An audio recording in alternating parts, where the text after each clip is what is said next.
The Midnight Train to Ashmore. A full-length horror story in 10 immersive chapters. 25 or 30 minutes, Adam, voice ready. Summary. When a tired college student boards a nearly empty train for an overnight ride across the countryside, he doesn't expect much, just some sleep before the next day's exams. But once the train departs and the conductor seals the doors, strange things begin to happen. There are no scheduled stops. The train doesn't slow. And the other passengers? They aren't quite alive. Chapter 1. Last Train. Out it was already.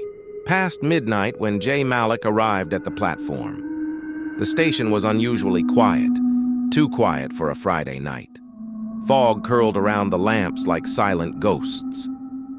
Jay was exhausted. A week of exams, barely any sleep, and now he had to take the last overnight train from Granton to Ashmore, a small town where his aunt lived. Only one train stood on the track, humming low like a beast waiting to wake. He handed his ticket to the conductor, an old man with silver hair and deep-set eyes. The conductor looked at the ticket, then at Jay, and said only one word: board. No other passengers got on. The moment Jay stepped in, the doors sealed shut behind him with a hiss. Chapter 2. The empty carriages, Jay wandered through the train. It was dimly lit, with vintage lamps casting a soft orange glow. The train had 5 passenger cars, all empty, except for 2 passengers. In car 2 sat a woman in a black veil, staring out the window at nothing. In car 4, a boy in a school uniform played with a wooden toy train on the seat. Jay chose car 3, sank into a window seat, and leaned back. The train pulled out of the station. There were no announcements, no station names, no schedule. Outside, only darkness and fog.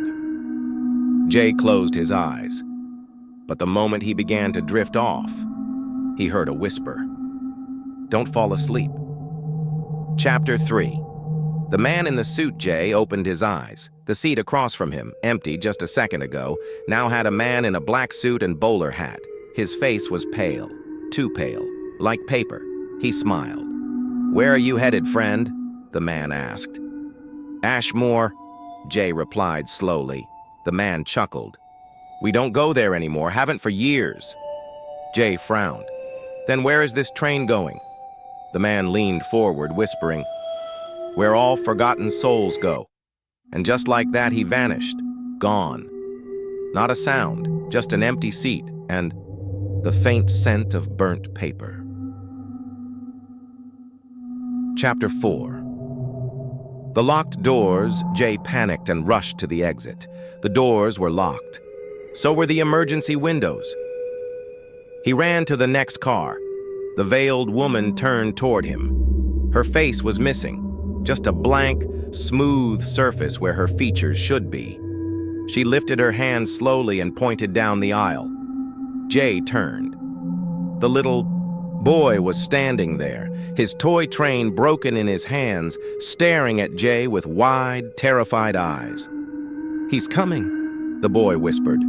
The one who collects. Chapter 5. The Midnight Collector. Jay rushed into the next car. Everything was cold. Frost formed on the windows. His breath turned white. There, at the far end of the carriage, stood a figure cloaked in black rags, with long arms and a head that scraped the ceiling. No face. Just a hole, a black void where a face should be. Jay turned to run, but the door behind him slammed shut. The collector began to glide forward. Where it passed, lights died. Walls cracked. The air thickened. Jay stumbled into a closet and slammed the door. Outside, he heard voices, crying, whispers, screaming, and then silence. Chapter 6. The journal in the storage closet. Jay found something odd, a leather journal, old and brittle, with dozens of entries written in panicked handwriting. Third night, no stops. Passengers vanish daily. The boy is not a boy. The woman weeps for her lost face. The collector only comes when you sleep. Jay flipped to the last page. If you find this, run to the engine room. Stop the train. Burn the book. Suddenly, the closet lights went out, and in the darkness, the journal began to bleed. Chapter 7. The Carriage of Lost Names. Jay burst out of the closet and ran. He passed through a strange carriage, one he hadn't seen before. It was filled with passengers, but all of them were wrong. They sat motionless, faces pale, hands folded neatly, as if sleeping. He looked closer. Each had a tag hanging around their necks with a name and date of death. Jay stumbled back. One of them had his name. J. Malik, died 03:27 a.m. He looked at his watch. It was 3:21 a.m. Chapter 8. The Engine. Room J ran through the cars, heart pounding, cold sweat dripping. He reached the front of the train, the engine room. Inside, no driver. Just a maze of levers, switches, and a strange altar made of melted iron and old bones. The journal glowed in his hands. Jay threw it onto the altar and lit a match. The flames turned blue. The train shook violently. From the back of the train, he heard the collector screaming, roaring, forward. Jay grabbed a lever labeled Emergency Brake, Final Use Only, and pulled. Chapter 9. Derailment. Everything went white. Jay woke up on the forest floor, bruised, bleeding, and cold. The train lay twisted across the rails behind him, silent, broken. Crows circled above. No sign of passengers, no sign of the collector. In his jacket pocket, the name tag from the sleeping car. His name. But the date of death had changed. Now it read, delayed. Chapter 10. The next passenger weeks later, Jay returned to the station. The news said the derailment had never happened. No records of the train. No wreckage. But he remembered. And one night, while walking past the station, he saw it again, the same train. Silent. Waiting. And a girl stepped on, yawning, holding a coffee cup and her phone. Jay tried to yell, to warn her, but the doors closed, and the midnight train to Ashmore pulled away, vanishing into the fog.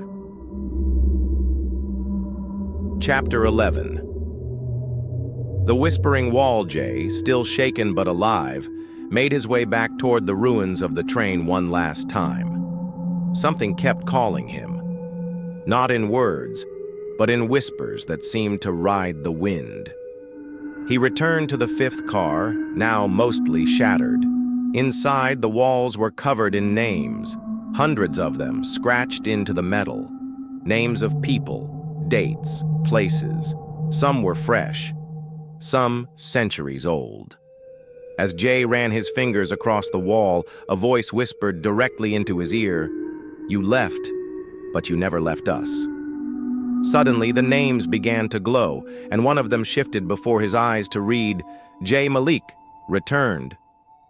Chapter 12. The Glass Corridor.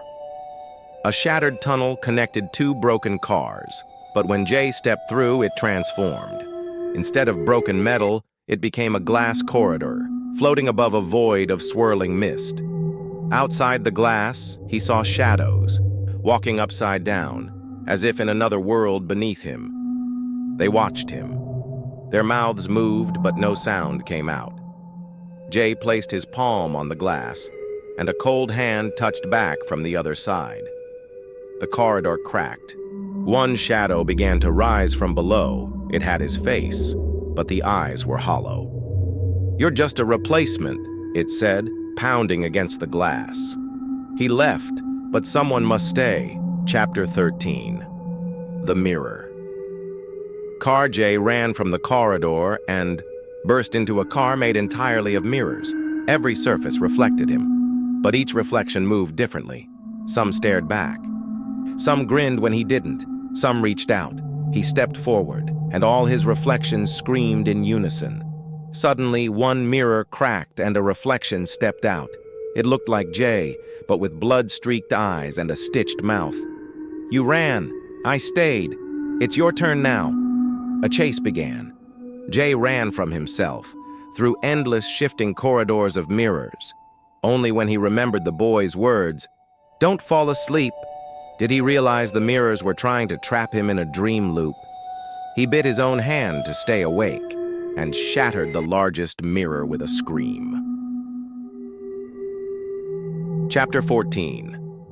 The conductor's quarters. Jay found a hidden hatch near the front of the train, behind the altar.